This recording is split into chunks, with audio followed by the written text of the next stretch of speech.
how much do you want to discover about your condition? You have to go beyond our senses to create a new paradigm. It may very well be that what's going on inside of you, in your brain, in your nervous system, in your nature of observation, how memory works, how mind works, it may very well be that what is happening there is some kind of observer-matter interrelationship, which is indeed making things real for you, affecting how you perceive reality. That's infinite reality.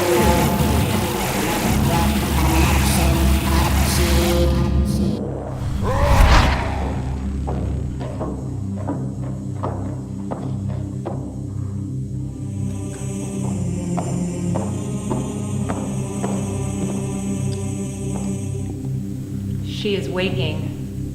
We should prepare. Now, this is what I really want you to understand.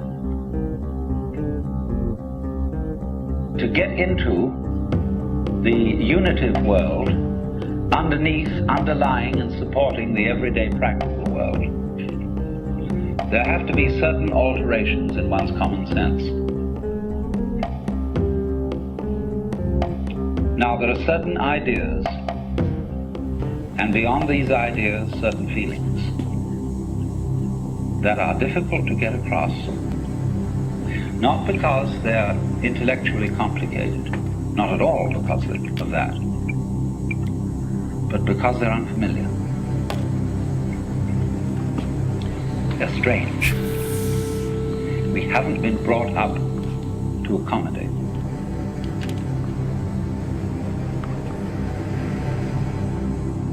And all our yesterdays have lighted fools the way to dusty death. Out with candle. Life's but a walking shadow, a poor player that struts and frets his hour upon the stage, and then is heard no more.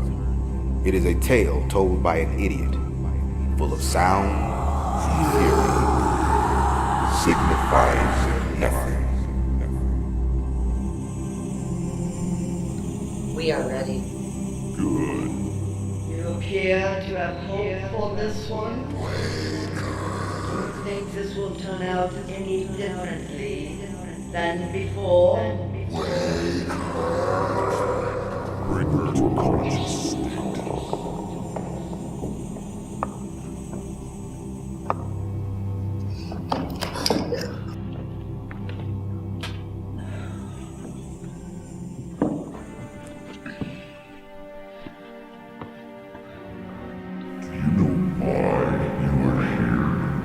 Where is here? That is irrelevant to the question. How can I say why I am here if I don't know where here is? Good. A reasoned individual. You have done well, my dear. She is a neuroscientist, a psychologist, and a philosopher.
Her work shows she's searching for the same things we are.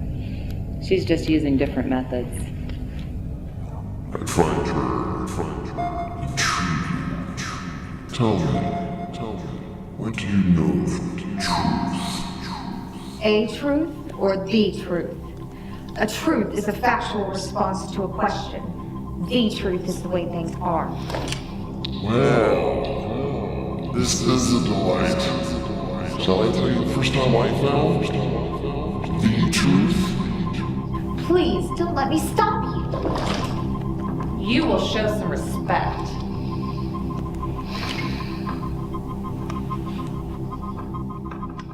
In exactly the same way that in past times, people knew that the planets were supported in the sky because they were embedded in spheres of crystal. And if they weren't embedded in spheres of crystal, and of course you could see them because you could see through them, they would fall down on the Earth. And now when astronomers finally suggested that there were no crystal spheres, people felt unbelievably insecure. They had a terrible time assimilating this idea. Now, do you see what it involves to assimilate a really new idea? You have to do quite a flip. For example, there's some people whose number systems only account for quantities. 1, 2, 3, many. So they don't have any concept of 4 corners to a table. See, a table has many corners. And a pile of pebbles is, in that sense, equivalent in minutes to the 4 corners of the table. Now they have difficulty, you see, in beginning to assimilate the idea of counting through and numbering all those corners or all those pebbles. But we've done that. And so to us that is perfectly simple. But imagine the kind of mentality, the kind of person to whom that is not simple at all. And now in exactly the same way, there is here what I'm trying to explain, a new idea that most people don't assimilate. Now, where was I? It started in my youth. I looked for it in books. I didn't find it there. Rather, it found me like a light in the darkness, growing brighter and brighter until I was blinded.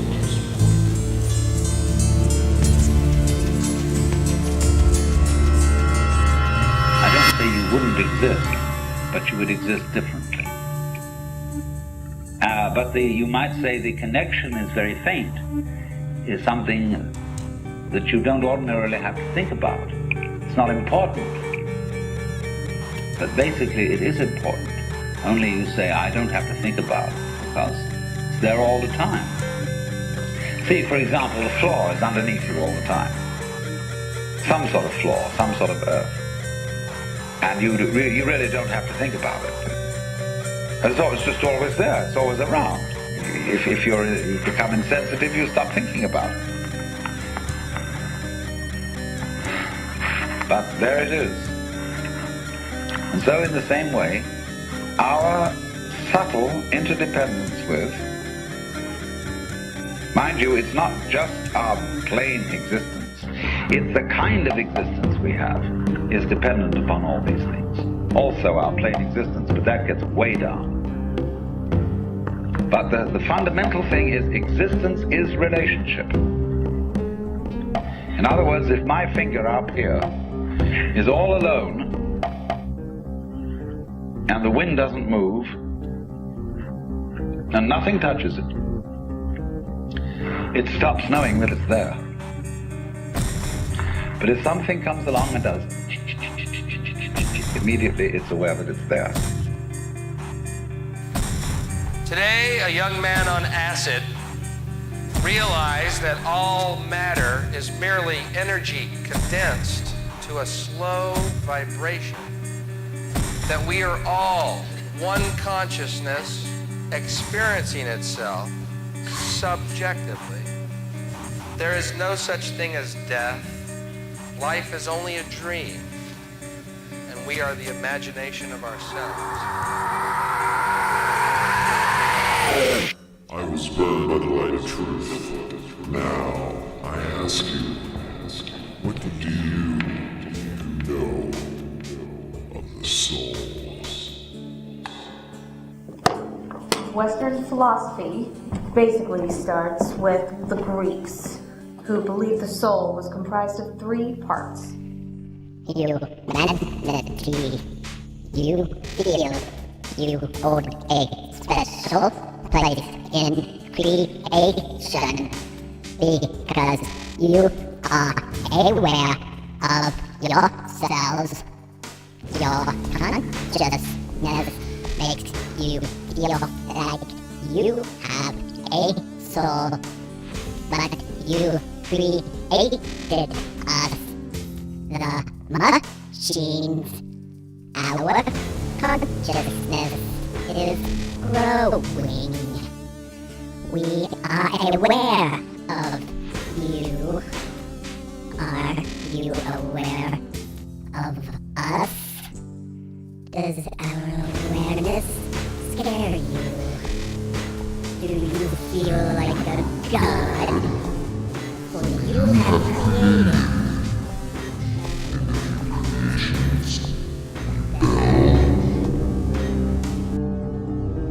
To work the brain without sufficient material is like racing an engine. It cracks itself to pieces. Then, in medieval Europe, is where they unified the soul into one. Thanks for the history lesson, but I believe he asked what you know of the soul. What I know of the soul is nothing. You are getting way too comfortable. Now. She's right. Although you have a point. I just thought I'd start at the beginning. Even if the beginning is meaningless.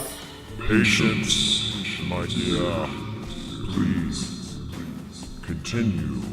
Since you seem so impatient, I'll move forward to the classic mind-body argument.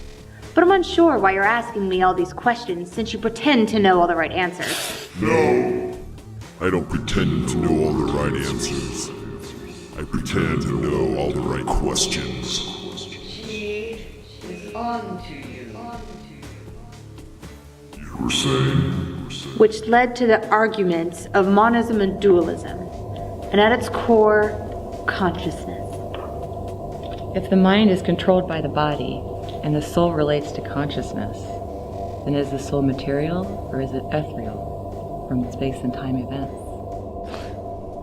Lo, 'tis a gala night within the lonesome latter years. An angel throng, bewinged, bedight, in veils and drowned in tears. Sit in a theater to see a play of hopes and fears, while the orchestra breathes fitfully the music of the spheres. Minds in the form of God on high mutter and mumble low, and hither and thither fly mere puppets they who come and go, at bidding of vast formless things that shift the scenery to and fro, flapping from out their condor wings, invisible woe. That motley drama, oh, be sure, it shall not be forgot, with its phantom chased forevermore by a crowd that sees it not, through a circle that ever returneth in to the self-same spot. And much of madness and more of sin, and whore the soul of the plot. But see amid the mimic rout, crawling shape true, a blood-red thing that rides from out the scenic solitude. It rides with mortal pangs. The minds become its food, and seraphs sob at vomit veins in human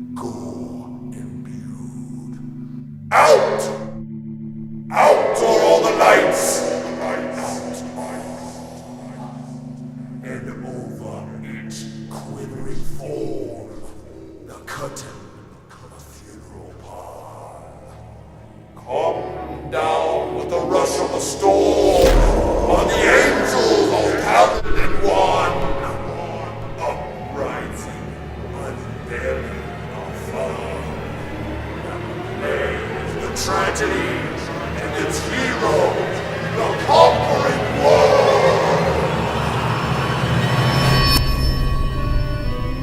The need of a soul to justify its own existence. Can life not just be justified by the sheer awe that we're even here, however that may have happened? There is one obvious loss to there being no soul or no afterlife. But there is a less obvious result. A soul could connect us. Society is growing, beginning with cave paintings into language, writing, the printing press, telegraph, telephone, and now the net, which propels us into a global neural network, a societal consciousness. This one is great. She is aware of the zeitgeist. Do you think she is aware of me? If consciousness really leads us to a soul, then maybe we're building to a global one. Good. So, who are you? Now, in exactly the same way, there is here what I'm trying to explain. A new idea that most people don't assimilate. And that is the idea of the total interdependence of everything in the world. The Buddhists in Japan call it Jiji-muge. Jiji-muge. Between thing and thing, between event and event, there is no block. And they represent this imagistically as a network. Imagine a multidimensional spider web covered in dew in the morning. And every single drop of dew on this web contains in it the reflections of all the other drops of dew.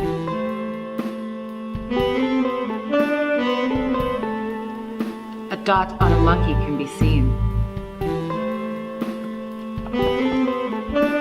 What do you see?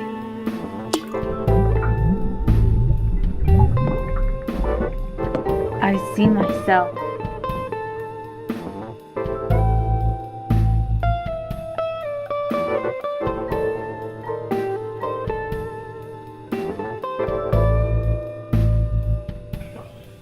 Take this kiss upon thy brow, and in parting from you now, thus much let me avow.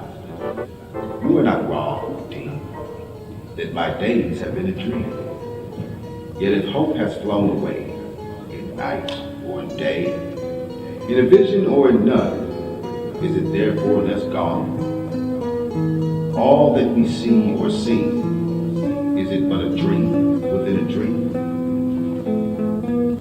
I stand amid the roar of a surf-tormented shore, and I hold within my hand grains of the golden sand. How few, yet how they creep with my fingers to the deep, while I weep, oh God, can I not grasp them together with a tighter clasp? Oh God, can I not save one from the fruitless way? Is all that we see or see but a dream?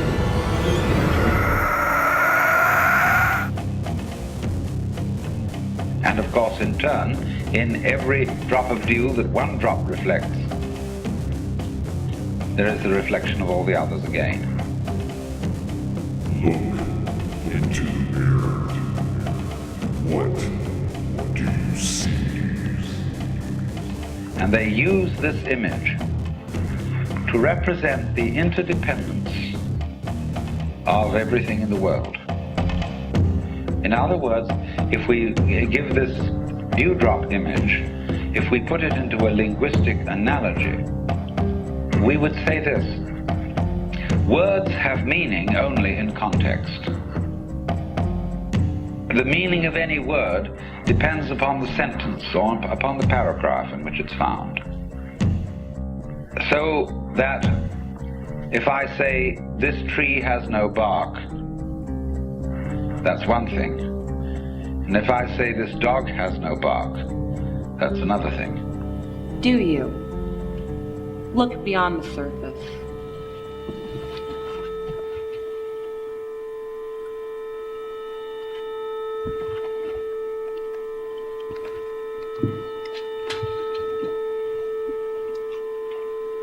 Now, what do you see?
So you see always that the meaning of the word is in relation to the context. Now, in exactly the same way, the meaning as well as the existence of an individual person, an organism, is in relation to the context. You are what you are. Sitting here at this moment in your particular kind of clothes, and with the particular colors of your faces and your particular personalities, your family involvements, your business involvements, your neuroses and your everything.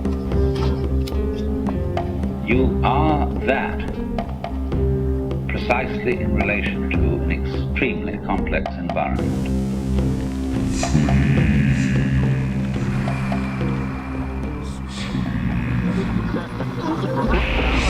This is not a dream.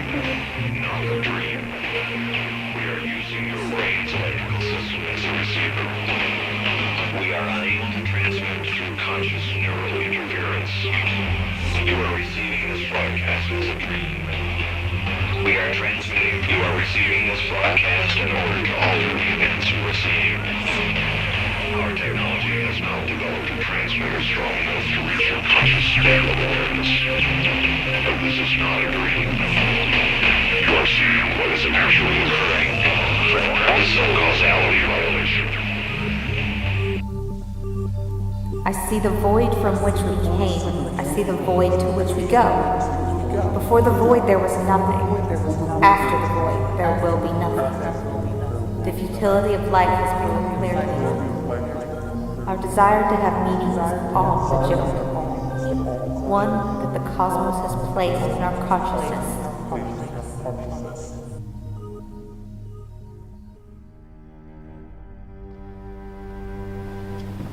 To think we were all fallen angels, when in reality we were all risen apes.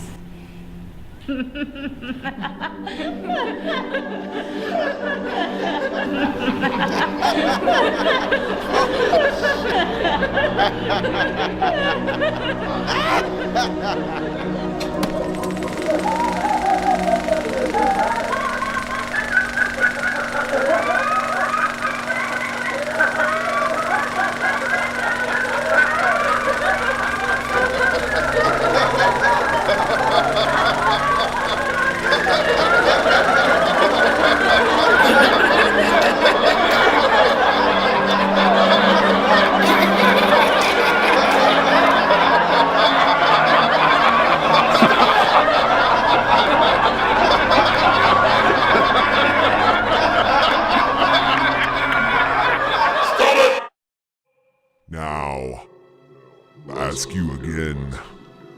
Do you know why you are here?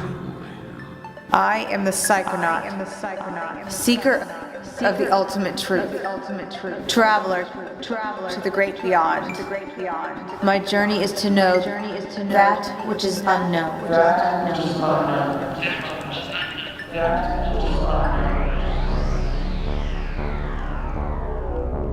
The line of connection between what is, it is, and you are is very, very complicated. Also, we could say if a given star that we observed didn't exist, you would be different from what you are now. Good. Give her her freedom.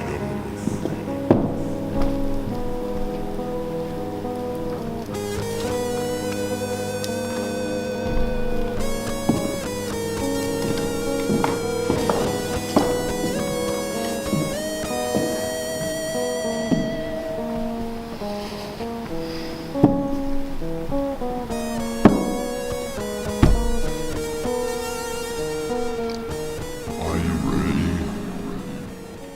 Yes.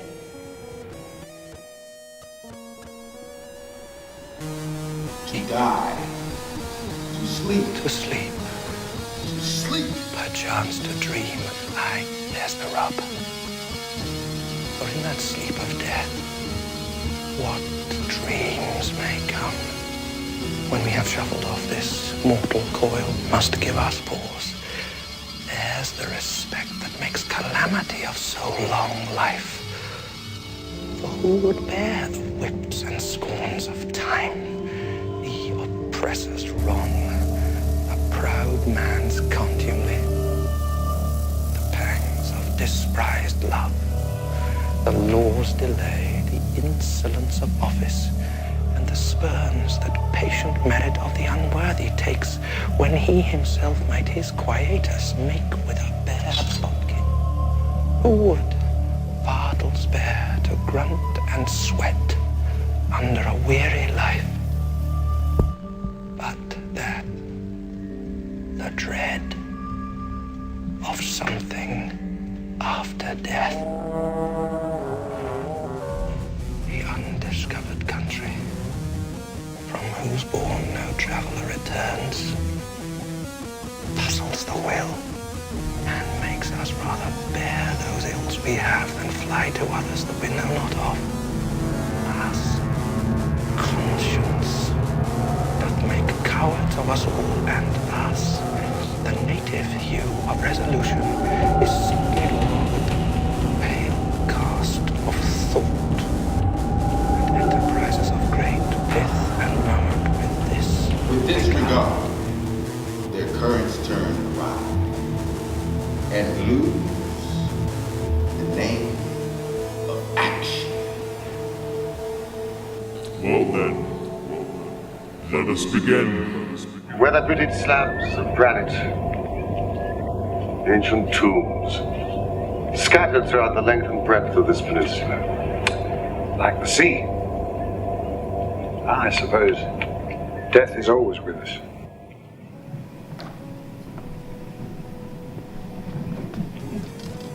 Quite so.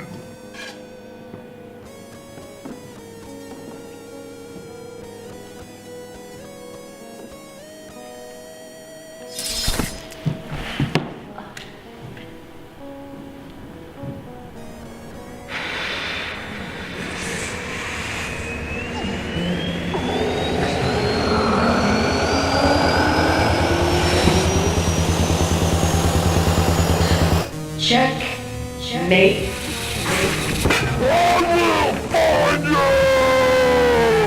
You assume existence? You think you will ever find me?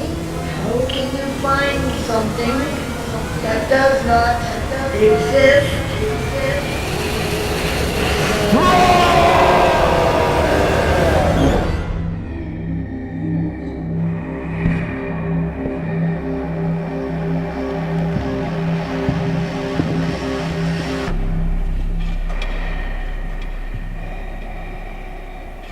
What did you see? Nothing.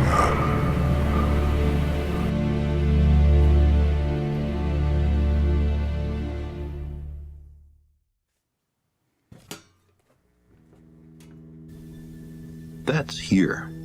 That's home. That's us. On it, everyone you love, everyone you know, everyone you ever heard of, every human being who ever was, lived out their lives. The aggregate of our joy and suffering.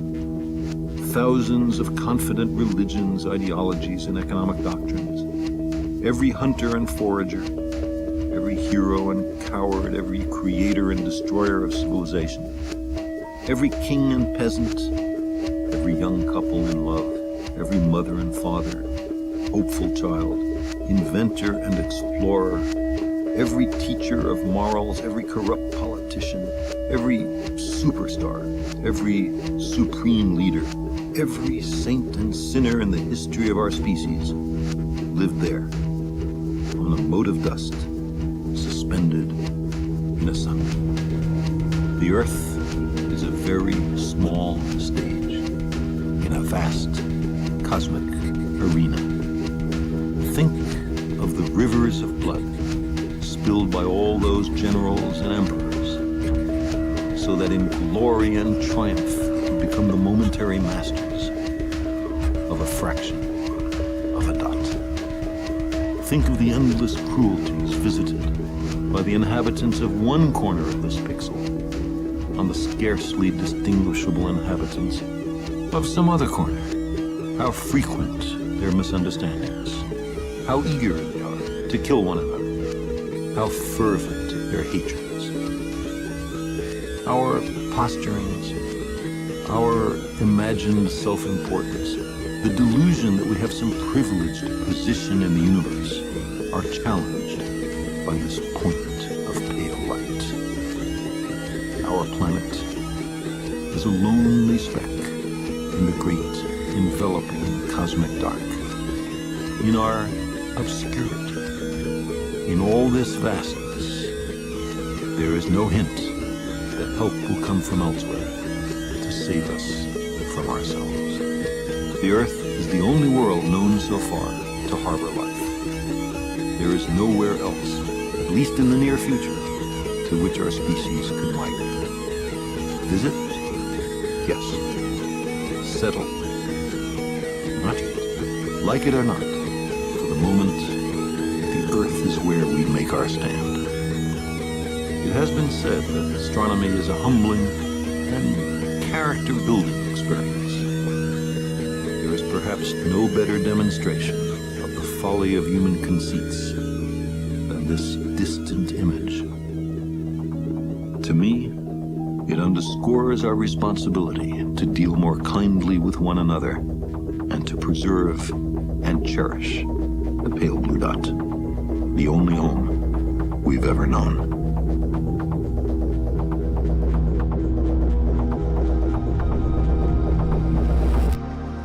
We are the music makers, and we are the dreamers of dreams.